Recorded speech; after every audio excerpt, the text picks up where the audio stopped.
e solo intervistës. Përshëndetje. Mund të thoni diçka për karrierën tuaj? Kam folur ai shumë për karrierën time sa s'bëhet. Problemi është unë kam nisur fotografinë që moti. Kam qenë 10-11 vjeç. Dikur në shtëpitë e pionjerit. Kishte fotografi? Bile bëra gabim që s'mora dhe aparatin që kam bërë shkrepjen e parë. Edhe fotografia nisi më tepër si kurioz. Nga që dija që filmi po të dilte në dritë me letër të bardhë, linte gjurmë. Dhe fillova të bëj ato eksperimentet dhe para, do me thënë, edhe pa dija, ishte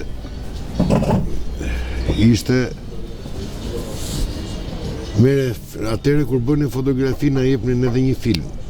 Na jepnin filmin me vete, negativin. Dhe unë e vendosja në letër, në dritë nuk dilte. Pa çpa pastaj prindrit.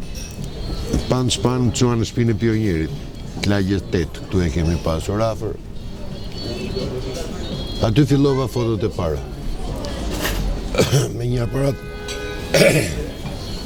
aparat sovjetik, rus, Smjena 3. Më falë, Smjena C dhe Smjena 3. Ja patëm sjell timetit. Atëherë, me ato fillova fotografitë e para. Ai ca kishim mundësi atëherë, se edhe filma nuk është e gjeje, kollaj. Mirë po u futa në një botë tjetër, në një botë ku unë vazhdoj të jetoj edhe sot. Është një botë ndryshe nga që jemi mësuar. Është një botë ku shef ti mësohesh shohësh detajin, mësohesh të shohësh atë çfarë njerëzit shpesh nuk e shohin.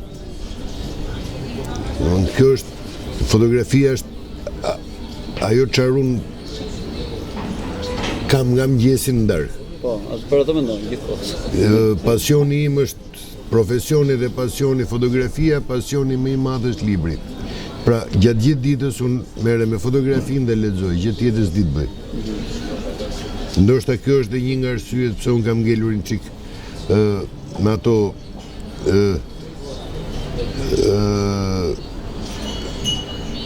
në atë pjesën e varfërisë time, domethënë që nuk më intereson shumë pjesa që shumë kolegë tanët e kanë, atë luksin, atë gjën. Për mua mjafton të jetë ai këndi im që të lexoj në mbrëmje dhe gjatë ditës të fotografoj. Atëherë sa vështirë është kjo fotografia realistike, ose street fotografi? Ju ku jeni? Si linë? Street photo. Unë jam pjesë e gazetarisë dhe artit, ndërsa street photo jam marrë dhe me street photo, vazhdoj merre me street photo. Sepse është instinkt, është njësoj si matja që nëse shemi unë do shkoj direkt. Pra edhe street photo është gjueti, është gjatë. Po të shofësh në Facebook-un tim kam street photo dhe street photo siç më thonë të mira. Street photo nuk është ajo pjesë e fotografisë që duhet paraqesi një trik të fotografisë që nuk duhet paraqesi një gjë për treguar se wow, çka ka bërë. Jo, street photo duhet të jetë përballja me realitetin. Një fotograf duhet përballet me realitetin. Është një gjë e frikshme sepse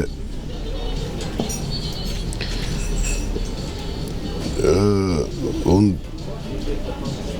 do përpiqem të dëgjej diçka në street photo, gjëra që këtu tek ne ndodhin çdo ditë, gjëra. Kjo është një foto në muajin prill 2026.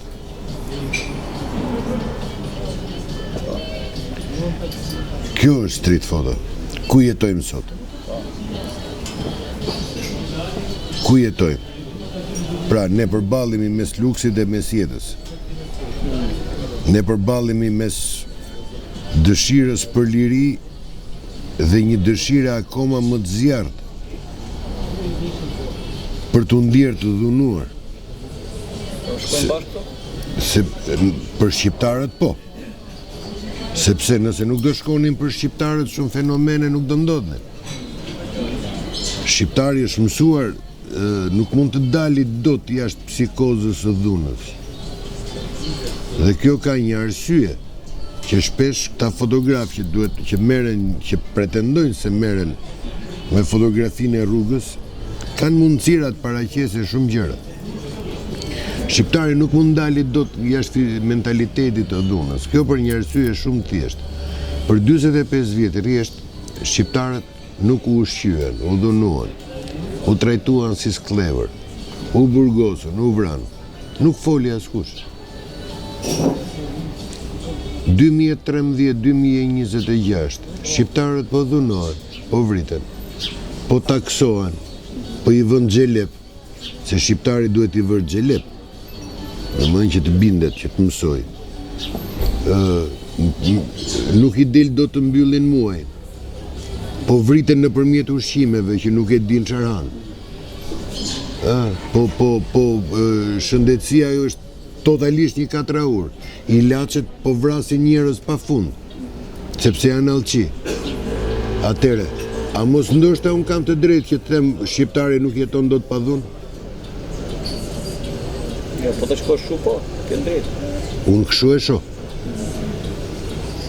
Sa shqiptari bashkohet në stadiume për të bërtitur dhe për të bërtitur ose mirë me qenë shqiptar. Për çfarë është mirë ti je shqiptar? Kur ti nuk ke ilaçe në farmaci, se i ke allçi, i ke shkumës. Kjo është e mira me qenë shqiptar. Kur ti nuk ushqehesh me hormone, me pesticide, dhe është e mira ti je shqiptar. Pse shqiptari kur nuk ngrihet për të protestuar për të keqen e krijuar nga vetë shqiptarët. Shqiptarët akoma edhe në 2026 merren serbi, greku, se serbi. Po janë vetë këtu. Një nacionalizëm idiot. Ky është një nacionalizëm idiot. Kujt i shërben ky nacionalizëm? Kocakizimi dhe gurizimi i Shqipërisë dhe marinizimi i Shqipërisë. Se unë kështu i quaj këtë. Njëri thot nga Shqipëria u kriju planeti. Pastaj del thot gjua shqipe 6.000 vjeçare, që del një fluc kësa puni dhe ajo, domethënë. Sepse një tjetër thot Toskana është e krijuar nga Toskët. Leonardo da Vinci kthehet përmbys në varr. Pra, janë i ke me zë dhe me figurë, futu dhe i ke me zë dhe me figurë. Pra, çfarë është e mira ti je shqiptar? Kur këta palaco që na dalin, po i bëjnë atentatin më të madh Shqipërisë. Sepse atëre kur bota do të doj na marr seriozisht, atëre s'do na marri dot më. Nga këta palaco. Nga imazhi që kanë krijuar. Duke tek fotografie, një propagandë shëmtuar. Çdo gjë është propagandë. Askush nuk guxon të nxjerr fotot reale. Kjo është një propagandë e mirë menduar. Sistemi është rikthyer, se unë kam jetuar dhe në atë sistem, kam qenë adoleshent. Sistemi është rikthyer të mos e bëjmë këtë se na marrin vesh turistët, të mos e bëjmë këtë se na marrin vesh të huajt. Aty jemi rikthyer. Turistët dhe të huajt. Kë konkuron Shqipëria me turizëm? Cilin vend konkuron? As halet e Ulqinit nuk konkuron me turizëm. Ti nuk konkuron dot me turizëm as fshatin më të humbur të Ulqinit, të Malit Zi, as fshatin më të humbur të Maqedonisë, nuk e konkuron dot me turizëm. Turizmi nuk ka nevojë për beton, ka nevojë për njerëz. Ti nuk ke njerëz, sepse shqiptari s'do askënd. Që në momentin që shqiptari mësoj që me para mund bësh diçka. Shko në jug, nuk të buzëqesh do të kamarieri. Që kur vjen të marrë porosin, vjen siguri ke bërç. Shko në veri, është e njëjta situatë. Kush është e mirë atje shqiptar? Dakord jam. Të kemi një veçori që hajde ta flasim dhe kjo është e mira e këtij populli. Ky popull s'ka asnjë të mirë. Është ajo që thot Konica. Shqipëria nuk do bëhet kurrë. Shqipëria do bëhet kur të mos ketë më shqiptar. Pse e ka thënë? Sepse shqiptarët nuk duan njëri tjetrin. Ne nuk duam njëri tjetrin. Kush është pyetja që e parë që bën shqiptari? Ku punon te ky lokali? Sa lekë ke rrogën? Mos vazhdo më tepër bisedën. Ktu ndërpritet. Ke pas ka ble telefone, me çaj bleu më? Mos vazhdo më. Pra, kjo është teoria e shqiptarit. Dhe kjo gjithë këto teori mjafton që çdo fotograf të shfletoj apo të lexoj disi mbi të kaluarën dhe të tashmen e këtij vendi dhe mund të bëj fotografi street jashtë mase të mira. Dhe jo t'i bëj fresk rilindjes mbi zhvillimin e ka bërë Shqipërinë si Europa. Beton kudo, një katastrofë vërtet. Këto pra, kjo është street road. Street photo. Unë s'kam parë deri më sot një fotografi se si e shef brezat e sotëm, që hapen bythësh duke thënë jemi fotograf. Se kam parë ndonjëherë si mund ta trajtojnë kullizimin e Shqipërisë, betonizimin e Shqipërisë. S'kam parë asnjë foto të tillë që të trajtoj me një sy kritik këtë gjë. Se kjo do të thotë që këta njerëz nuk jetojnë këtu. Kjo do të thotë që këta njerëz e kanë shitur bythën tek rilindja.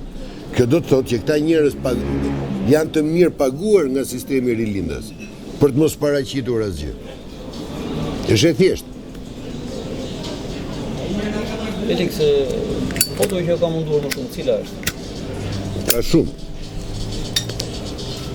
Ka shumë. Unë i përkas një brezi të gazetarisë që i kemi nisur në vitet 92.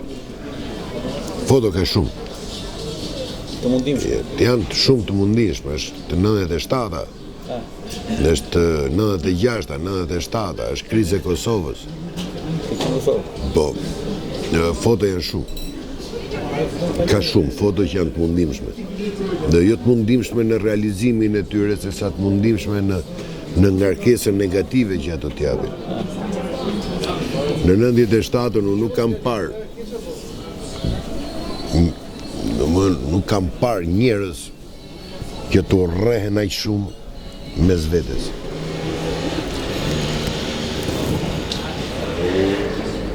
Prapo i kthehem Konicës, ku thot, nuk ka më anti-shqiptar se sa vetë shqiptarët. A shumë me pas 100 vjetë.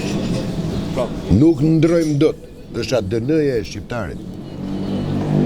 Është ADN-ja e shqiptarit. Shqipëria është një popull eksperimental. Eksperimenti me shqiptarët ka filluar që në 45-ën. Duhet ta gjej tani se para do kohë bëra në faqen time eksperimenti 80 vjeçar me Shqipërinë. Dhe ky eksperiment vazhdon akoma.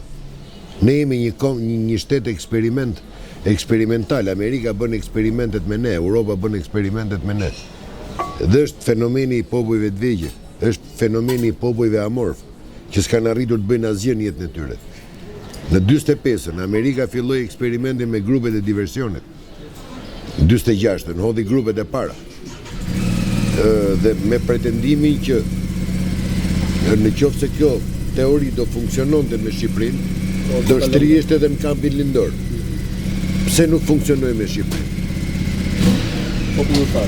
Jo, me Shqipërinë nuk funksionoi sepse ishte parimi kush do udhëheqi, kush do ishte i parë. Unë apo ai. Dhe nuk e gjen dot asnjëherë kush është i parë. Pra shqiptari nuk e gjen dot kush është i parë, kush duhet udhëheq. Shqiptari është gjithmonë i pari. Kjo është lufta e përjetshme e shqiptarit, që në mesje, ndoshta edhe më herët. Dhe ai eksperiment po vazhdon akoma dhe sot. Ai është një eksperiment që nuk do mbaroj kurrë. Për aq kohë sa shqiptarët e kanë gojen vetëm për të ngrënë dhe për të pëllit nëpër stadiume. Por asnjëherë nuk ngrihen për të rrëzuar të keqen të krijuar nga shqiptarët. Shqiptari asnjëherë nuk ngrihet për të krijuar diçka të bukur. Jemi një nga popujt më të mëdhenj që urrejmë artin. Urrejmë arsimin. Kjo është. Po në fakt thuhet e kundërta. E duam artin, e duam arsimin. Në këtë moment që flasim bashkë, në 2014 Rama goditi arsimin dhe artin. Janë dy shtylla që mbajnë në këmbë një shtet. Në 2019 i hapi dhe gropën, i mbylli dhe kapakun. Dhe në 2026 e mbuloi me dhe i vuri dhe kryqin mbi kokë. Pra, një kombi, nëse i prek arsimin dhe artin, e ke zhbër atë. Është ngritur njeri të flasë për këtë? Kolegët tanë kanë bërë në një debat të tillë mbi artin dhe arsimin, dhe pse e goditi? Debat s'ka fare që debat. Atere.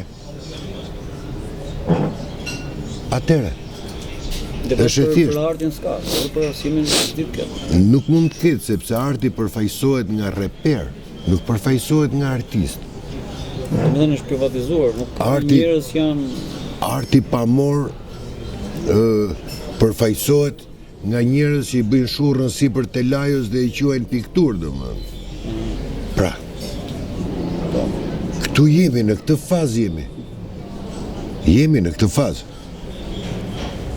Kjo është një agjende mirë menduar. Agjenda Soros është agjende mirë menduar. Shkombëtarizimi i Shqipërisë. Kaq. Ke bërë një kolegët tana, kanë bërë në një investigim çfarë studentësh janë nëpër fakultete? Se me sa kam dëgjuar ka indian, ka komësi të ndryshme për të mbushur auditoret. A quhet shkombëtarizim? Ky popull palaço që vazhdon merret me grekun dhe me serbin, dhe harron që sot s'ka më pushtime me luftë, me armë. Sot ai të vjen emigrant të mbush auditorin, ti i detyruar të ikësh nga vendi jot. Kaq, nesër e ke votues. Më ke sa i pleu i New Yorkut që ka ardhur këtu. Edhe gojet e liga thonë që do e kemi kandidat për bashkinë e New Yorkut, e Tiranës. Atë bytëziun që kemi atje, që ka ardhur këtu, mori dhe shtetësinë shqiptare. Është banor i Tiranës. Po pra, me të drejtë vote. Dhe ne duhet ikim nga Shqipëria. Këta janë shqiptarët, plago. Felix, pse ka forcë imazhi? Gjithmonë imazhi ka pas forcë, që me krijimin e tij. Që në shpella. Imazhi është gjua e parë e komunikimit. Imazhi ka forcë, për shembull. Edhe sistemi Enver Hoxhës, një sistem diktatorial, burgon si artist plot. Po një pjesë të madhe të artistëve nuk i preku, pavarësisht mendimit të tyre. S'është vetëm Odise Paskali. Ka qenë profesor, ka qenë një nga të mëdhenj, Sali Shiaku, ka qenë Buza, kanë qenë shumë. A kanë folur ata, a kanë bërë ata veprime jashtë vijes partisë? Sigurisht që po. Pse nuk i preku? Si ishte vetë një gjuhë komunikimi me Perëndimin, s'kishte gjuhë tjetër. S'kishte gjuhë tjetër, ishte vetë një gjuhë. Këta ishin shkolluar jashtë gjithë. Izolimi, arti pamor, është gjuhë komunikimi. Nuk është thjesht ti shef një pikturë apo shef një fotografi, ajo është gjuhë komunikimi, të cilës shqiptarët përjetësisht e kanë lexuar gabim. Sepse s'kan lexuar, ose falan alfabetizmin duke arritur të lexojë. Pra, letërsia, pra, arti prap, përveç artit pamor.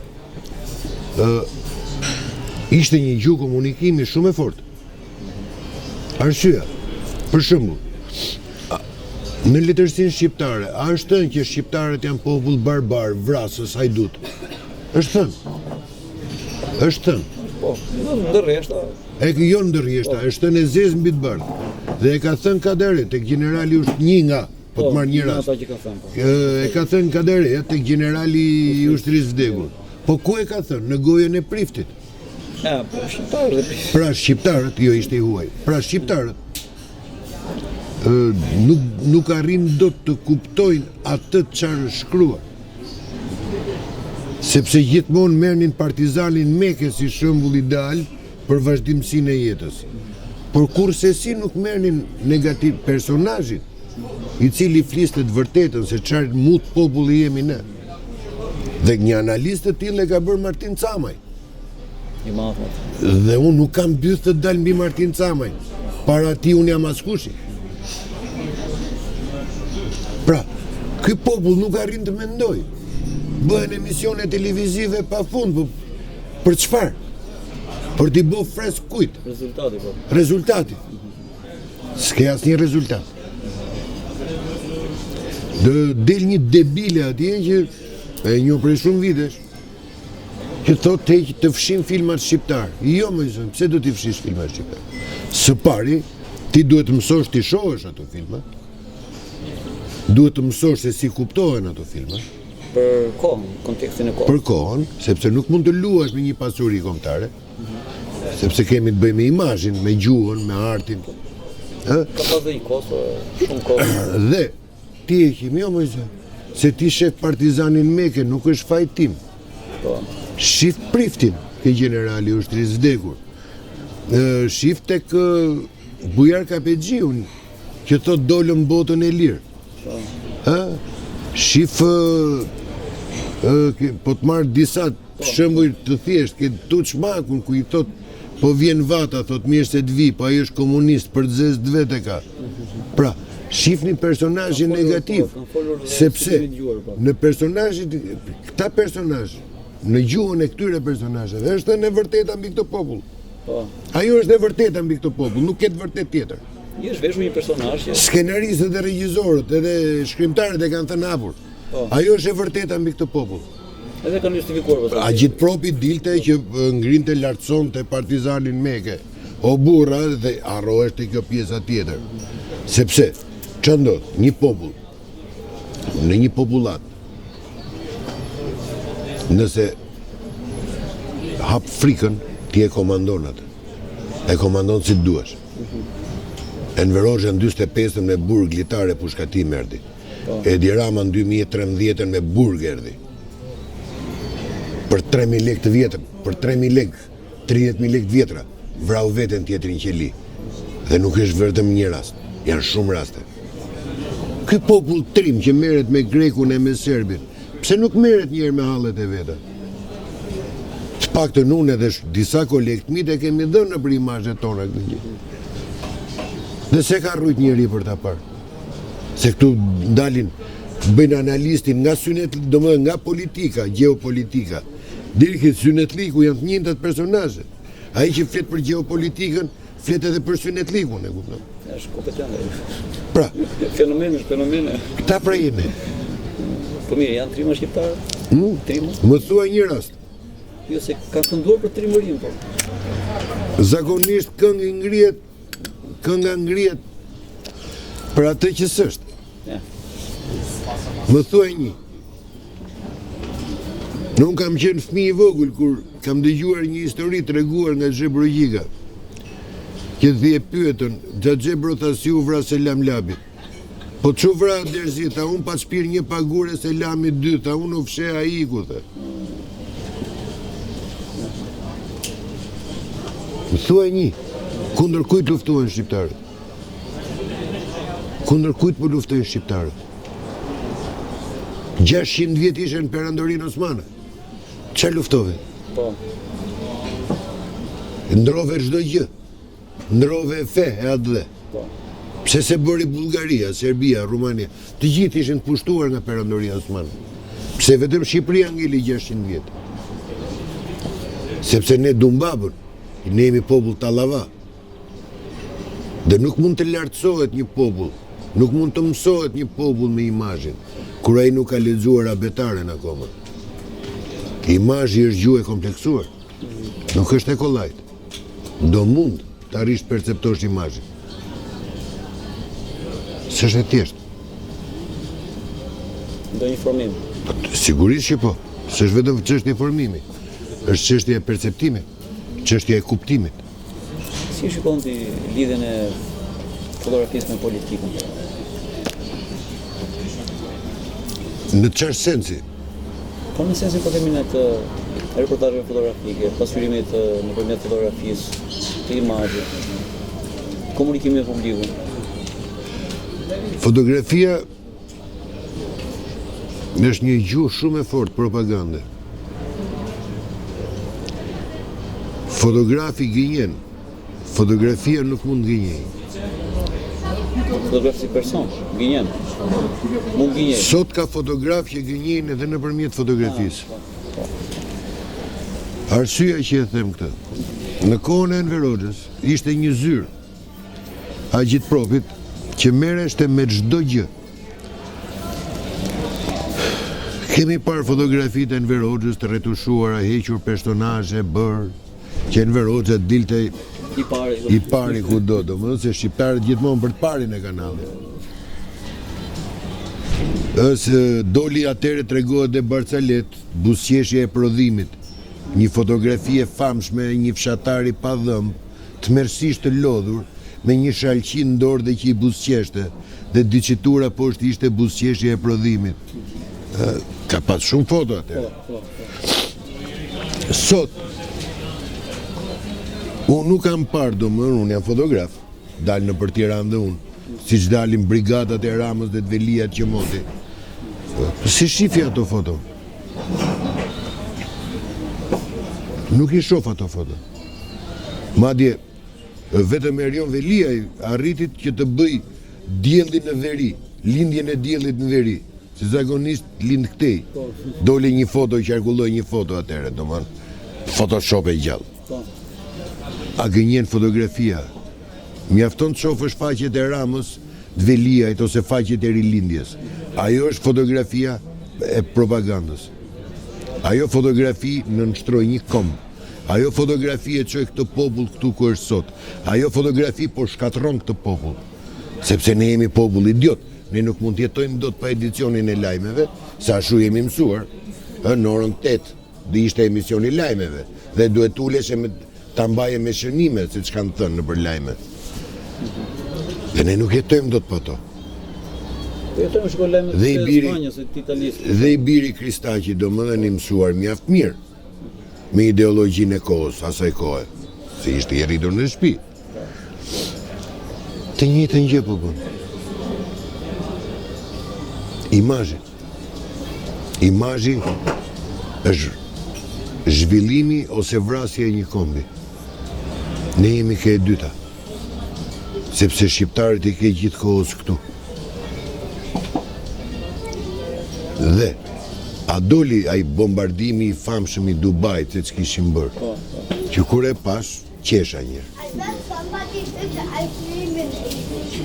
A doli që ishte ai.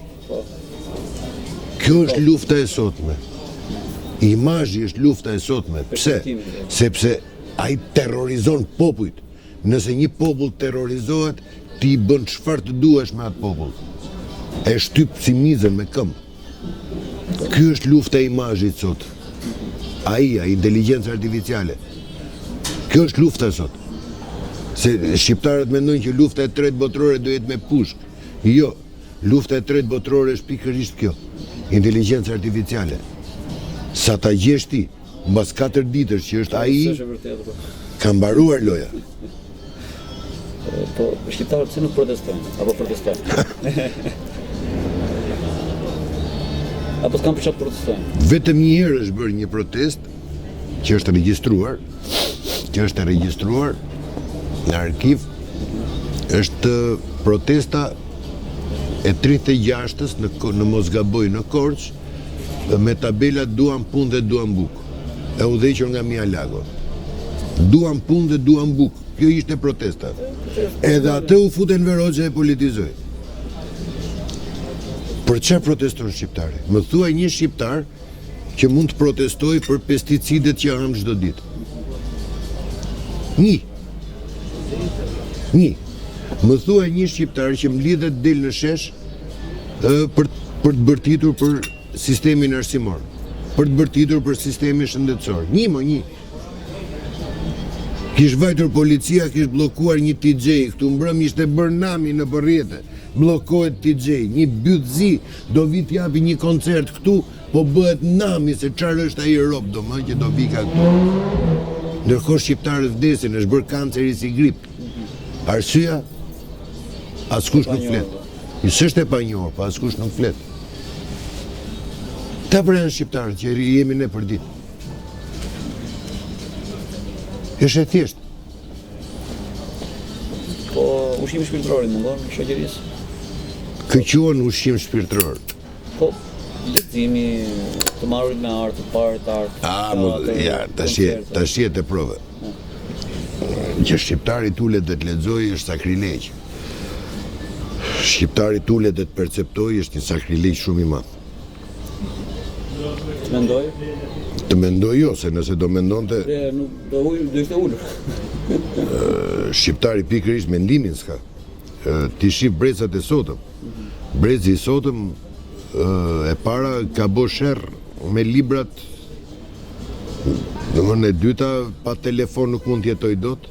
E treta pa rrjetet sociale, Instagram, Facebook, TikTok, që janë këto mrokllët që ekzistojnë nuk mund t'jetoj dot.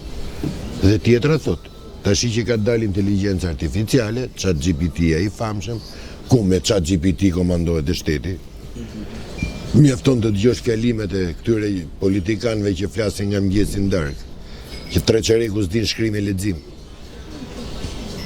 Del ai dhe thot, e ke gabim zysh se ChatGPT-ja e ka kështu. Kaq, këtu jemi. Zysha ndërton mendimin, zysha tash i jep disa informacione ti do t'i lidhësh. Çati. Atëre, po të pyesësh ChatGPT në lidhje ndërmjet Mamicës edhe Hamzait, ChatGPT-ja thotë që Hamzai ka qenë djali i Mamicës. Dhe nxënësit vjen thotë është kështu dhe ti e ke gabim. Po. Ë? Dhe këtu kemi parë mësues që goditen nga nxënësit. Autoriteti i mësuesit është leck, sepse nxënësi ka të drejtën edhe ta rrajë mësuesin. Dhe mësuesi nuk ka të drejtën të bëjë asnjë veprim. Rama deri në këtë derexhe e ka çuar vendin. Sepse dihet një kombi po i preke mësuesin, është mos e quaj më komb, mund ta quash një kopër zoologjike ose një vat baktish. Po komb kurse si. Edhe ata rreckën e flamurin që ma tundin nëpër stadiume, le dalin ta tundin në shesh për të mbrojtur fëmijët e tyre nga ky sistem arsimor. Sepse edhe atë gjë e kthyen në leck nga simbol kombëtar. Për flamur ka shumë shqiptar të vrarë. Momentalisht e kanë kthyer në leck, sepse s'kan breza pasardhës. Nuk kanë kujt ja lënë atë flamur, sepse gjithë po ikin. Si ndërtohet mendimi sipas bindimit tonë? Si mund të ndërtosh mendimin tu në këtë shoqëri që nuk ka ushqim shpirtëror, nuk mendon, nuk lodhet mendojë mbase, nuk e di. Ka nevojë për shembull, ka nevojë për modele që ti ka nevojë vetëm për një model.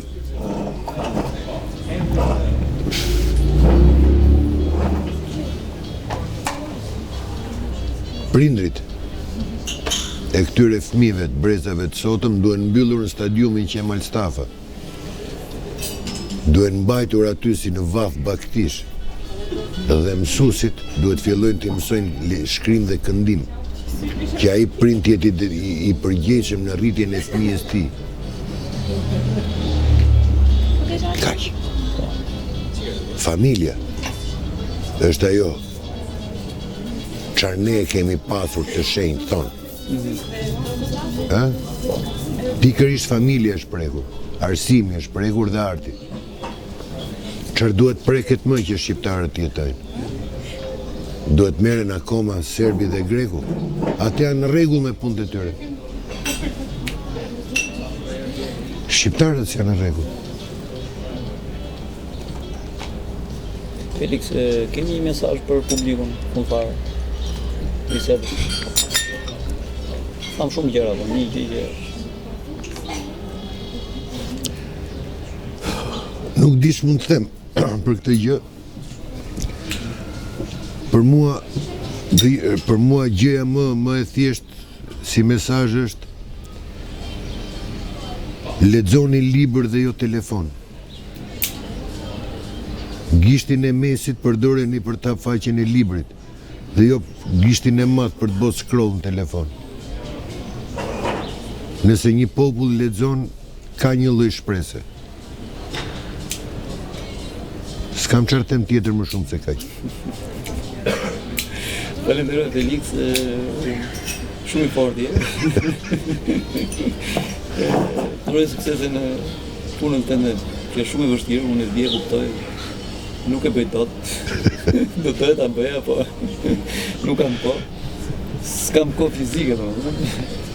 Mosh. Dhe uroj sukses. Falenderoj. Faleminderit ti.